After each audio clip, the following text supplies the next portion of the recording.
All right, let's look at number 6 and 7 together. Number 6 says complete the square of x squared plus 10x. So right now I've got this binomial that's a quadratic binomial. I need to add some value there so that this becomes a perfect square, ta-da, trinomial. And the value that I'm going to add is, it's not difficult to find, right? It's 1/2 of b quantity squared. Now, this works when your leading coefficient, your quadratic coefficient, is 1. In this case, it is. If it's not, it's a little bit more difficult to do, still doable. But what I'm going to add to this is 5 squared, or 25. Now, once I do that, it's a perfect square trinomial. Is really easy to factor, right? It is the square root of the first leading term there, it's x. Square root of the third one, it's 5, and then it's going to always match this sign, so it's going to be plus squared. Now, that's not magic, and really to just, write that down as if, oh, this is some weird magic thing I was taught, is kind of dangerous, right? That's where mistakes come up. So I'm just going to take it and just check this using the AC method of factoring, right? So A is 1, C is 25, 1 times 25 is 25, and B is 10. Well, it doesn't take me long, because I'm a genius, to figure out that the two numbers that I need that have a product of 25, in other words, I multiply to get 25, and I add them up to get a sum of 10, are 5 and 5, right? 5 times 5 is 25, 5 plus 5 is 10.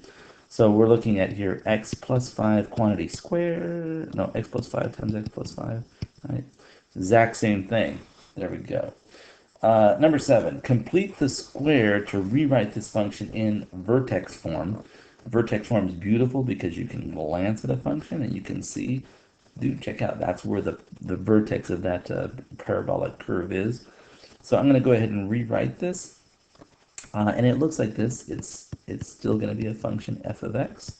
It will equal x squared plus 6 times x plus something to make that portion of it a perfect square, and then plus 14, and then minus something in order to make that portion. Well, the reason why I subtract that same thing, check it out. I don't know what this curve looks like exactly, but it is a parabola, right? And if I was to take and add something to it, right, the entire curve would shift upwards. So that's why I subtract the exact same thing to make it not change, right? It's going to stay the same function. In other words, I'm going to add something here to complete that square, but I need to subtract the same thing here so that I don't change my function. Okay, and the value that I add is not difficult, right? It's going to be half of 6 quantity squared. Half of 6 squared. Half of 6 squared, which is going to be 9. And I will subtract 9 right here. The first three terms now constitute a perfect square trinomial. So that would be x plus 3 quantity squared. I could multiply that out quickly just to verify, x, but I'm not going to. I don't have time for that. I got to keep pushing. But anyways, if you multiply that out, we'll get the exact same thing above.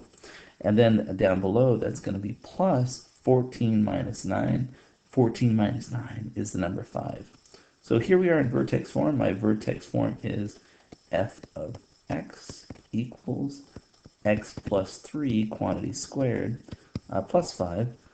My vertex is negative 3.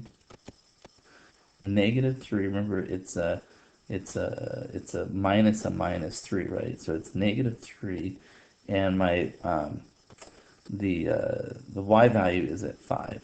So negative 3, 5.